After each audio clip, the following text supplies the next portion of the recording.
Hey everybody, it's Master Gallengeist here, bringing you my review of the latest episode of Outcast, What Lurks Within. So we overall got a really good episode, and I really enjoyed this one because it started moving a lot of arcs forward, and we started getting more information about what's really going on, and more information on the demon/entities, because we don't have a true definition of what they are at the moment, but we're kind of getting more information on what they are.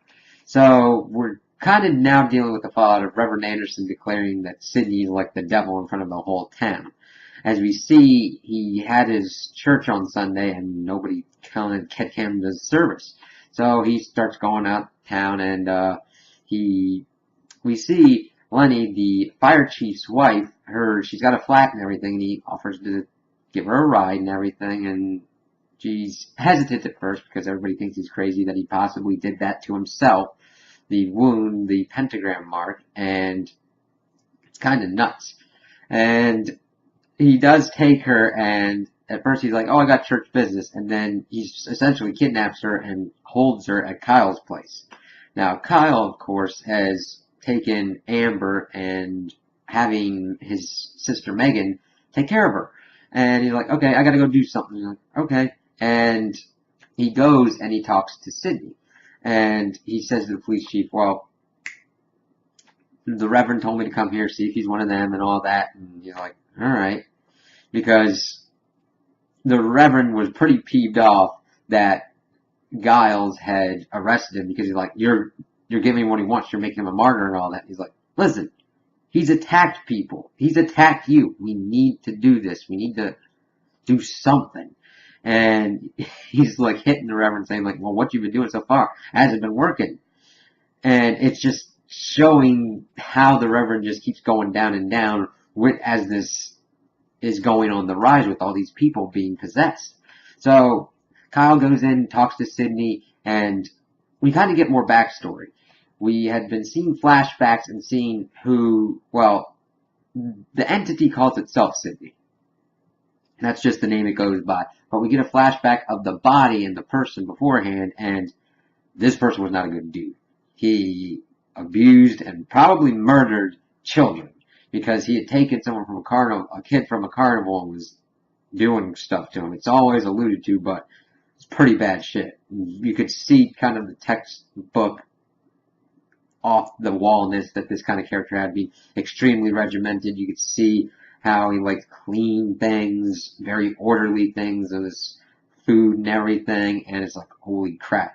And when Kyle's talking to City, he's like, listen, even if you do eject me, exorcise me, you're just going to leave a worse monster, showing that in certain cases, the possession's a good thing because they're stopping an already bad person from doing stuff that's even worse, which is kind of counterintuitive. And he starts explaining that they don't really actively go for people. It's more you land, and that's the body that you're in.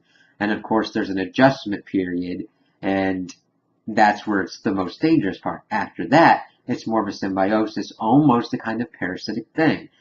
The demon/entity comes in, they kind of fight for control, and then they get into an equilibrium, and I start kind of doing a relationship kind of similar to a parasite, in that the demon gets to live in the physical world, but we don't know what the human gets in return. What happens to the soul? Because Sydney starts explaining that once you exercise, depending on a certain point, they've kind of glued together and you're ripping the person apart.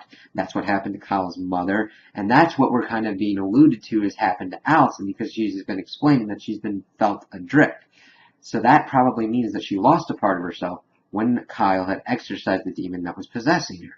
And it's like, that's important stuff. It starts showing that they aren't all bad, and their goals are very different than what we had at first appeared. Because at first you think they're just after souls and after people and to bring the end of times. But this seems to be kind of a more nuanced view that it might not be completely black and white, and that some demons may be needed to be allies with Kyle and Reverend Anderson in order to kind of stop some type of catastrophe if they are after a catastrophe.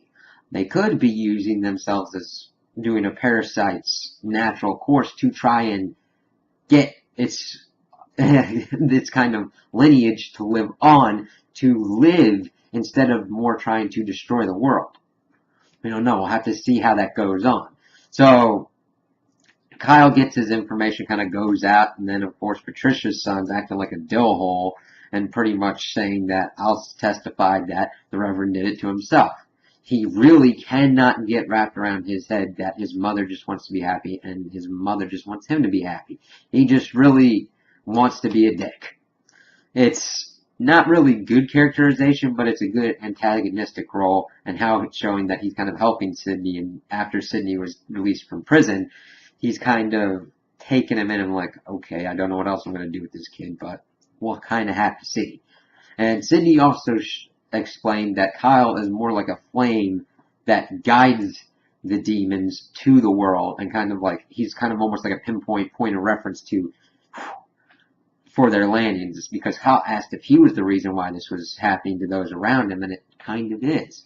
So we need more explanation to what Kyle is and how his relationship is with these demons.